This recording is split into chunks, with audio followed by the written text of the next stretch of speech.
இதில் ஆக்சுவலாக நம்ம பார்த்தோன்னா பகவான் அடிக்கடி சொல்கிற மாதிரி இந்த மைண்டுங்கிறது வந்து இட் இஸ் ஆக்சுவலி அ மங்கி. அது வந்து என்றைக்குமே வந்து நிலையாக ஒரு இடத்துல இருந்ததே இல்லை. அதாவது உலகத்தில் நம்ம எதை வேணால் கண்ட்ரோல் பண்ணிடலாம் எக்ஸப்ட் கண்ட்ரோலிங் தி மைண்ட்.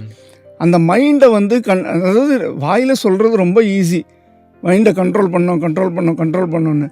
ஆனால் நம்ம நல்லா யோசித்து பார்த்தோம் அப்படின்னா, இப்போது இங்கேயே உக்காண்டிருக்கோம், அடுத்த செகண்ட் வந்து ஆஸ்திரேலியாவுக்கு போயிடும் மைண்டு, அடுத்த செகண்ட் அமெரிக்காவில் இருக்கும். இது நம்மளால் நேராக போக முடியலன்னா கூட இந்த மைண்டு வந்து உலகத்தில் ட்ராவல் பண்ணி எல்லா விஷயத்தையும் நம்மக்கிட்ட எடுத்து வந்து இங்கே கொடுத்துரும்.